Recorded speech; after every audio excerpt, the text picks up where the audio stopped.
ప్రియమైన సహోదరీ సహోదరులకు ప్రభువు పేరిట వందనాలు. మీకు మీ కుటుంబానికి యేసుక్రీస్తు యొద్ద నుండి దీవెనలు ఆశీర్వాదములు మెండుగా కలుగునుగాక. ప్రతి నెల జీసస్ శ్రేష్ఠాలయం హైదరాబాదు నందు కుటుంబ క్షేమాభివృద్ధి ఆశీర్వాద ఉపవాస ప్రార్థన జరుగును. మీ సమస్యల కొరకు ప్రత్యేకంగా ప్రార్థించడం జరుగుతుంది. కాబట్టి హైదరాబాదులో ఉన్నవారు లేదా చుట్టుపక్కల ప్రాంతాలలో ఉన్నవారు రండి, అందరం కలిసి ఏక మనస్సుతో ఏకాత్మతో ప్రార్థిద్దాము. దేవుడు తప్పక జవాబును ఇస్తాడు. దూర ప్రాంతములలో ఉండి రాలేనటువంటి వారు మీ ప్రార్థన అవసరతలను స్క్రీన్ మీద కనబడుతున్న 8106008166 ఈ నంబర్కి కాల్ చేసి లేదా వాట్సాప్ మెసేజెస్ ద్వారా మీ ప్రార్థన అవసరతలను తెలియచెప్పండి. తప్పకుండా మీ కొరకు ప్రార్థన చేయడం జరుగుతుంది.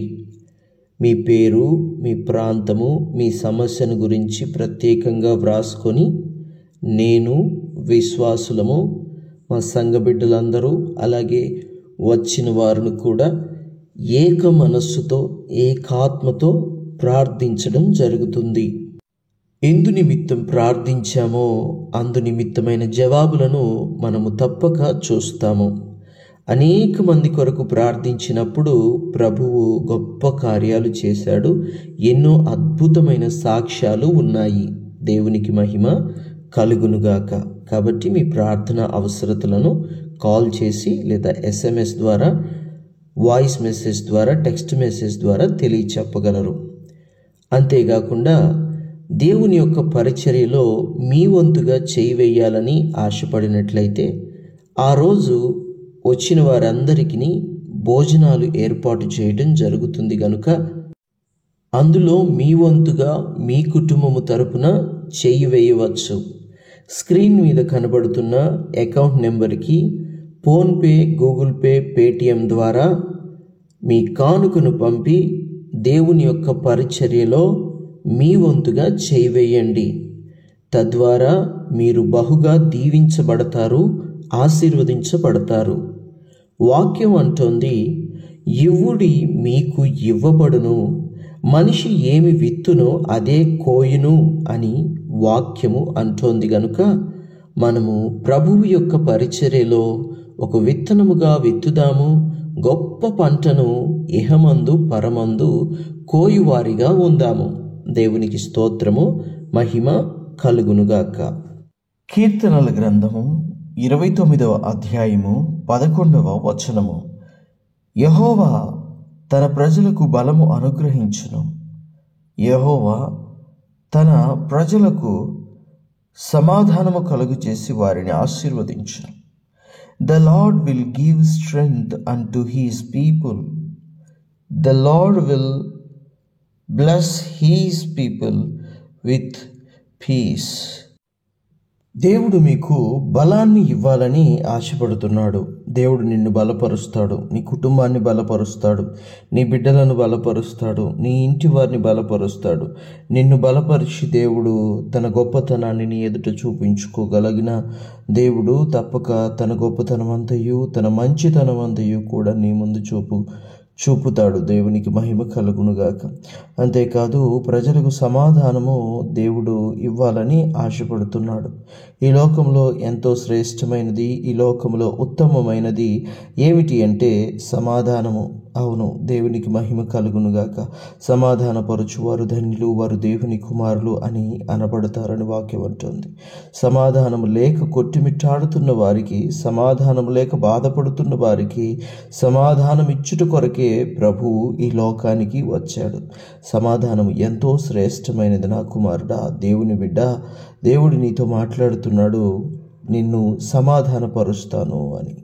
గందరగోళం, జీవితమంతా ఏడుపు, జీవితమంతా నిరాశ, జీవితమంతా దుఃఖం, జీవితమంతా ఆవేదన ఇలా జరుగుతోందని జీవితంలో భయపడవద్దు. దేవుడు నీ జీవితంలో సమాధానాన్ని కలుగు చేయాలని ఆశపడుతున్నాడు. తప్పక సమాధానాన్ని ఇస్తానని దేవుడు ఈరోజు నీతోనే సూటిగా మాట్లాడుతూ ఉన్నాడు. దేవునికి స్తోత్రము కలుగునుగాక. అయితే సమాధానానికి కర్త అయినటువంటి దేవుని యొక్క పాదాలు మనం పట్టుకునేటువంటి వారంగా ఉండాలి. ఎవరైతే దేవుని పాదాలు పట్టుకుంటారో, ఎవరైతే దేవుణ్ణి ఆశ్రయిస్తారో వారిని దేవుడు తప్పకుండా ఆశీర్వదిస్తాడు, దీవిస్తాడు, కాచి కాపాడుతాడు, రెక్కల చాటున భద్రపరుస్తాడు, మేలు చేస్తాడు. తప్పక దేవుడు నిన్ను అన్ని విషయాలలో దీవించబోచు ఉన్నాడు. దేవునికి స్తోత్రము కలుగునుగాక. దేవునికి మహిమ కలుగునుగాక.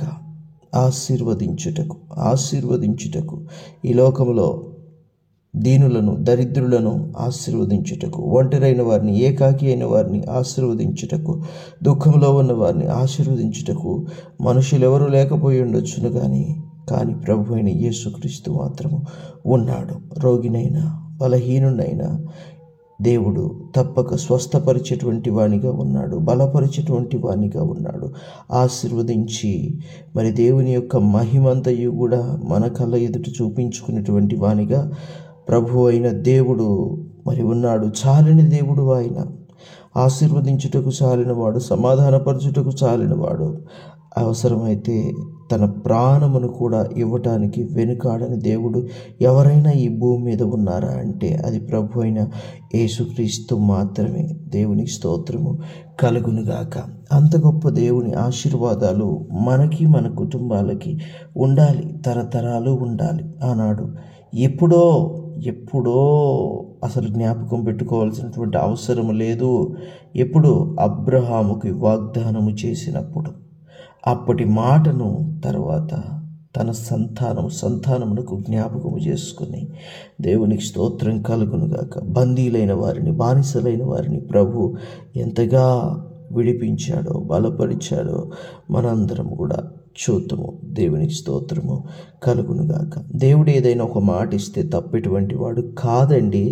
తప్పకుండా దేవుడు దానిని నెరవేరుస్తాడే తప్ప దేవుడు వెనుకంజ వేసేటువంటి వాడు కాదు. దేవుడు ఎప్పుడు కూడా ముందుకే చూస్తాడు, ముందు ఆలోచన కలిగి ఉంటాడు. దేవుడు ఎప్పుడు కూడా గతాన్ని జ్ఞాపకం చేసుకోడు.